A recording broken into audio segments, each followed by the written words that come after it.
그 다음에 디퓨전 커런트는 감소하고 드리프트 커런트는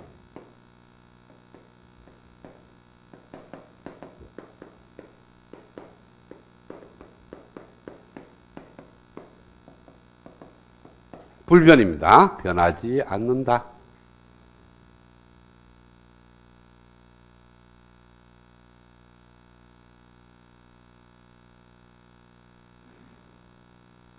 자, 이것도 내가 다시 설명을 하면요. 드리프트 커런트는 사실상 ohm의 법칙을 만족하는 전류 성분이죠. 그래? ohm의 성질을 만족하는 전류인데 ohm의 법칙을 만족하는 조건이 하나 있습니다. ohm의 법칙을 만족하는 조건은 캐리어가 존재를 해야 된다. 즉 전류를 흘리는 캐리어가 전자나 홀이 존재할 때 얘기예요. 그래서 전자나 홀이 존재해서 그 물체의 저항값이 결정될 때 ohm의 법칙은 만족을 합니다. 그래서 지난 시간에 뭐를 했냐면은 드리프트 커런트 설명할 때 반도체가 있는데 이 반도체의 전자의 밀도가 P0, 홀의 밀도가 N0라고 정의하고 출발을 했습니다. 그래서 저항을 구하니까 시그마 분의 1에 A분의 L 이렇게 말하고 시그마가 N0 UNQ 플러스 P0 UPQ 이렇게 나왔어요. 그래서 N0하고 P0가 있기 때문에 시그마 값이 결정이 되고 그거에 의해서 저항값이 결정이 됐으니까 ohm의 법칙을 성립하는 거예요. 자, ohm의 법칙은 뭐냐 하면은 인과되는 전압에 비례하게끔 전류가 흐르는 것이 ohm의 법칙입니다. 즉 인과되는 전압하고 흐르는 전류가 비례할 때예요. 이게 ohm의 법칙이라고. 그런데 이게 비례하지 않는 케이스가 있습니다. 지금은 거의 사장되는 기술인데요. 브라운관. 한번 볼까요? 브라운관이 이렇게 있으면 어제도 집에 CRT 있는가 모르겠네. 동작 원리가 어디냐면은 이게 텅스텐이고요. 텅스텐에다가 전압을 가하게 되면은 이게 1800도 이상으로 올라가면요. 여기서 뭐가 나오냐면은 열전자가 방출이 됩니다. 그러니까 텅스텐에다가 전압을 가해가 온도를 올리면은 열전자가 티 나온다고. 그러니까 메탈 속에 있는 전자가 진공적으로 티 나와요. 그래서 내가 아까 전번에 반도체에서 설명할 때 전자의 종류가 3개라 그랬죠. 진공적으로 나오는 전자. 그게 바로 이 열전자예요. 밖으로 나옵니다. 금속에서 이탈대가 나와요. 즉 워크 펑션 이상의 에너지를 가하면 그 궤도를 돌고 있던 전자가 튀어나온다고. 튀어나오면 여기에다가 이제 메탈을 달고요. 이 메탈하고 이 텅스텐하고 굉장히 고압을 가합니다. 이렇게. 이쪽에 플러스 전극, 이쪽에 마이너스가 등격이 되도록 이 전압하고 다르게 전압을 가하게 되면은 튀어나온 이 전자는 이 전압 때문에 이렇게 향해서 달려갑니다. 이것이 전류죠. 전류는 뭡니까? 차지 움직이면 전류예요. 전자가 가니까 차지가 움직이는 거죠. 그러면은 단위 시간당 1초 동안에 몇 개의 전자가 지나가는지가 전류를 결정하는 거죠. 그죠? 한 개의 전자가 지나가다. 그럼 흐르는 전류는 1.6 곱하기 10의 마이너스 19성 암페어예요. 그러니까 몇 개 전자가 가느냐가 전류를 결정하는데 여기서 지나가는 전자의 개수는 얘 때문에 결정이 안 됩니다. 얘 때문에 결정이 되지. 몇 개가 나왔느냐? 10개가 방출됐으면 10개가 지나갈 거고 1초 동안에 100개가 방출됐으면 100개가 지나가는 거예요. 이 전압이 높든 낮든 관계없습니다. 그렇죠? 그럴 때는 이거는 ohm의 법칙이 성립 안 해요. 그래서 요거는 뭐냐면 이 진공관 안에 상존하는 전자가 없기 때문에 그래요. 이 안에는 전자가 없어요. 튀어나오는 전자가 유일하게 지나가는 전자예요. 그러니까 움직이는 전자밖에는 없기 때문에 여기서는 저항값을 계산할 수가 없는 거예요. 자, 그러면은 이 반도체도 똑같은 공식이 적용이 됩니다. 여기서 전압을 일단 가해서 흐르려 그러면은 이 안에 캐리어가 있어야 되는데 캐리어가 없다 그랬어요. 그죠? 그러면 유일하게 지나가는 게 뭡니까? 이쪽에 있는 홀이 헛다리 짚어서 요 안에 들어오는 게 지나가게 될 거고, 여기에 있는 전자가 헛다리 짚어서 요 안에 들어오면 지나가게 될 거고, 그죠? 그러니까 몇 개가 들어오느냐가 중요하고, 그 다음에 요 안에서도 일렉트론 홀 페어가 제너레이션 되죠? 여기서도 제너레이션 되니까, 제너레이션 되면 요 안에서는 리코미네이션은 안 일어납니다. 왜? 상존하는 전자와 홀이 없기 때문에. 생성되자마자 필드에 이끌려 가버려요. 서로 반대 방향으로. 그렇기 때문에 결합할 여유가 없죠. 그리고 제너레이션 되면은 빠져나가기 때문에 요게는 여기서 얼마나 많이 제너레이션 되느냐가 중요한 거지, 외부에서 인가되는 전압이 크냐 적으냐는 의미가 없어지는 거예요. 그래서 불변이에요. 제너레이션 레이트는 불변일 거니까. 온도가 변하면 몰라도 일정한 온도에 전압을 가했다고 해서 제너레이션 레이트가 달라지는 건 아니니까, 전압을 외부에서 저와 같이 VA라는 VR이라는 전압을 저와 같은 극성으로, 즉 리버스 바이어스로 가하게 되면 디퓨전 커런트는 감소하는데 드리프트 커런트는 변하지 않습니다. 그러면은 JT 토탈은 왜 돼요? 토탈은 크기는 증가합니다. 증가하는데 방향은 왜 돼요? 이와 같은 방향으로 이렇게 N 영역에서 P 영역으로 전류가 흐르게 되는 거예요. 그래서 만약에 이렇게 둔다면, I의 방향을 이렇게 둔다면 I는 음의 값으로 변화합니다.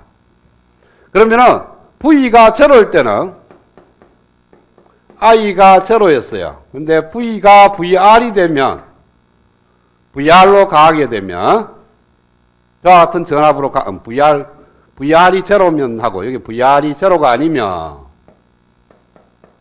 I는 음의 값으로 변하게 되는 겁니다. 약간 흘러요. 그런데 V가 제로가 될 때 I가 제로가 된다 그러는데, I가 제로라는 것은 얘도 제로고 얘도 제로기 때문에 제로가 되는 건 아니에요. 얘하고 있었는데 방향이 반대가 돼가 제로가 됐지. 그렇죠? 그러면은 이 케이스는 두 개의 성분이 있었는데 하나는 일로 가고 하나는 일로 가서 제로가 됐는데, 이 케이스는, 이 밑에 케이스는 일로 가는 거는 값이 자꾸 적어. 근데 일로 가는 거는 일정해. 그래서 더하니까 약간 흐른 거예요. 그러면 전압을 가하면 갈수록 이 디퓨전 커런트는 점차적으로 감소를 합니다. 감소하니까 토탈 전류는 이렇게 늘어나겠죠? 근데 조금만 지나면 왜 돼요? 원래 갖고 있는 디퓨전 커런트가 제로로 떨어져요. 제로로 떨어지고 나면 더 이상의 감소는 일어나지 않습니다. 왜? 감소한다고 해서 제로로 해서 더 마이너스로 가는데, 마이너스로 간다는 것은 이제 홀 디퓨전이 P 영역에서 N 영역으로 이렇게 흐르는 게 홀 디퓨전 커런트인데, 마이너스가 된다는 것은 반대로 가는 거거든. N 영역에서 P 영역으로 홀 디퓨전은 절대 안 일어납니다. 왜? 농도가 높은 데서 농도가 낮은 쪽으로 가는 게 디퓨전인데, N 영역에서 P 영역으로 홀 디퓨전이 일어난다는 것은 농도가 작은 데서 농도가 높은 데로 가는 거니까 일어날 수가 없는 거고, 따라서 홀 디퓨전은 작아지더라도 0까지만 작아집니다. 그 다음에 얘는 불변하는 거니까 디퓨전 커런트가 제로 되는 순간 더 이상의 전압에 대해서 전류는 불변하는 거예요. 그래서 인가되는 전압하고, 여기에 V축이라고 두겠어요. 아까 V가 음이니까 음의 영역에서 흐르는 전류 I를 결정하면 처음에는 이렇게 I가 감소하다가 조금만 전압을 지나게 되면 더 이상 전류가 변함이 없습니다.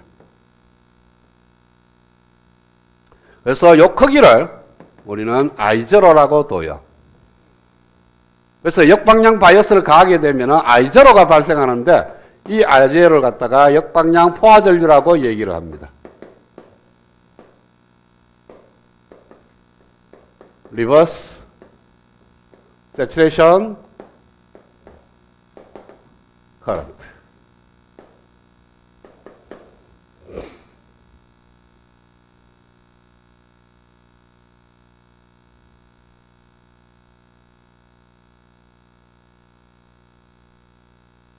그 다음에 이 역방향 포화 전류는 누구에 의해서 결정이 되느냐 하면은 디퓨전 리전에서 얼마만큼 많은 캐리어가 생성되느냐에 의해서 결정이 돼요. 왜? 어차피 포화 전류가 되고 나면 디퓨전 커런트는 없어졌어요. 얘가 주거든요. 그럼 얘는 뭐냐 하면은 제너레이션 되는 수만큼 끌려갈 거니까. 제너레이션 레이트가 많으면 역방향 포화 전류가 크고, 제너레이션 레이트가 적으면 역방향 포화 전류가 작아요. 어떻냐면은 여기서 제너레이션 되는 레이트는 온도에 의해서도 결정이 되지만 에너지 밴드 갭 차이도 결정이 됩니다. 그래서 에너지 밴드 갭이 작으면은 역방향 포화 전류가 많고, 에너지 갭이 크면 역방향 포화 전류도 작고. 그래서 저만인 경우하고 우리가 실리콘하고 비교를 해보면요, 저만이면 에너지 갭이 작아요. 작기 때문에 리키지 커런트, 즉 역방향 포화 전류가 많습니다. 근데 실리콘은 저만이보다는 훨씬 더 적어요. 왜냐하면 나중에 여러분들 다이오드에 들어가면 왜 되냐면은 역방향으로 전압을 가하면 전류가 안 흐르는 것이 이상적인 거예요. 그러니까 역방향 포화 전류가 제로로 수렴하면 수렴할수록 좋은 거예요. 그래서 에너지 갭이 너무 적으면은 역방향 포화 전류가 크기 때문에 우리가 다이오드로 쓰기가 좀 껄끄러운 거죠. 근데 너무 크면 왜 돼요? 아예 캐리어 자체가 없기 때문에, 그 다음에는 포워드 바이어스를 걸었을 때는 전류가 흘러줘야 되는데, 이 흐르는 전류 자체가 없으니까 그것도 안 좋아. 그래서 적당한 간격이 필요한 겁니다. 그게 실리콘이에요. 캐패시터 성분입니다. 그러면은 외부에서 인가되는 전압 VR이 변하면 VR 값에 따라서 여기에 있는 디프리션 이전의 폭이 달라지게 될 거고, 폭이 달라지면 여기서 모이는 도너 이온들하고 억셉터 이온들의 양이 달라집니다. 즉 디퓨전 리전 안에 모여있는 플러스 차지양하고 마이너스 차지양이 바뀌니까 모이는 차지양이 변한다는 것은 바로 캐패시터 성분이 존재한다는 거예요. 그래서 이것이 역방향 바이어스를 가했을 때 나타나는 캐패시턴 성분이 있고요. 여기 나중에 이제 포워드 바이어스를 가하게 되면 또 캐패시턴 성분이 나타납니다. 근데 그때 나타나는 거하고 지금 나타나는 거하고는 좀 메커니즘이 달라요. 그래서 이렇게 디퓨전 리전에 모이는 차지가 변화해서 나타나는 캐패시터 성분을 갖다가 우리는 뭐라고 얘기하냐면은 정션 캐패시턴스라고 얘기를 합니다.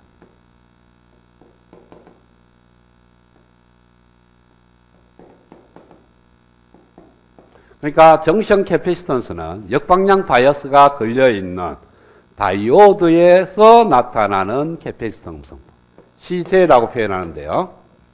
요거는 뭐냐 하면은 외부에서 인가되는 전압 VR하고 디프리션 리전에 모여있는 차지 Q의 시간적인 변화량의 절대값을 갖다가 정션 캐패시턴스라고 얘기를 합니다.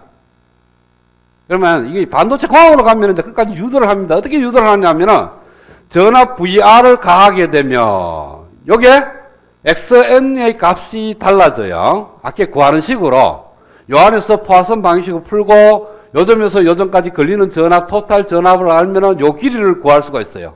요 길이를 구하면은 요 안에 들어있는 플러스 차지 양을 구할 수가 있습니다. 그러면은 요 안에 모여있는 차지 양 Q하고 인가되는 전압 VR하고의 함수 관계가 나와요. 그 함수 관계로부터 미분을 취하면은 바로 정션 캐패시턴스가 나오는데, 요 값을 구하게 되면은 어떻게 되느냐 하면은 입실론의 S에, 입실론 S는 뭐냐 하면은 PN 다이오드, 즉 실리콘의 유전율입니다. 유전율에다가 W분의 단면적 A가 돼요. 요 W는 아까 내가 표현해줬죠? 루트에 Q분의 2 입실론 S에다가 NA분의 1 플러스 ND분의 1 곱하기 V 감마 플러스 VR.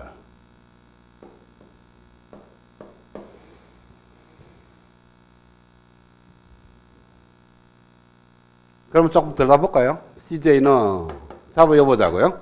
여기다가 요걸 잡아 이으면은 루트에 Q분의 2 입실론 S의 NA분의 1 플러스 ND분의 1 곱하기 V 감마 플러스 VA 분의 입실론 S의 A가 됩니다. 그 다음에 V 감마가 또 측정을 해야 되고 골치 아프니까 CJ0를 한번 볼거예요. 즉 VA가 VR이 제로일 때 캐패시턴 성분을 보면 여기다 제로 넣으면 되거든요. 그러면 루트에 Q분의 2 입실론 S의 NA분의 1 플러스 ND분의 1 곱하기 V 감마 분의 입실론 S의 단면적 A입니다.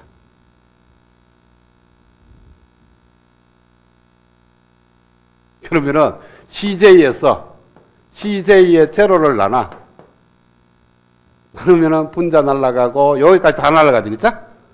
요거까지도 날라가면은 얘가 분모에 들어가니까 얘는 분자로 올라가고 얘는 분모로 들어갑니다. 그래서 루트 V 감마분의 V 감마 플러스 VA는 루트 1 플러스 V 감마분의 VA의 자 이렇게 맞나? CJ처럼 오니까 거꾸로 됐네, 그쵸? 여기에 분모로 들어가야 되니까 여기 분자로 올라가고 VA가 이렇게 붙고 이걸 분모로 역분해야 돼요. CJ는 얘가 일로 나면 CJ 제로가 되고요.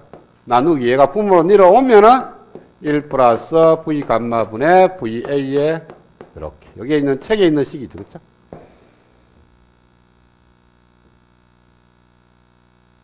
그래서 외부에서 전압을 인가하지 않았을 때 캐피시턴 성분하고 외부에서 전압 VA만큼 인가했을 때 나타나는 캐피시턴 성분의 관계가 이런 식으로 주어진다.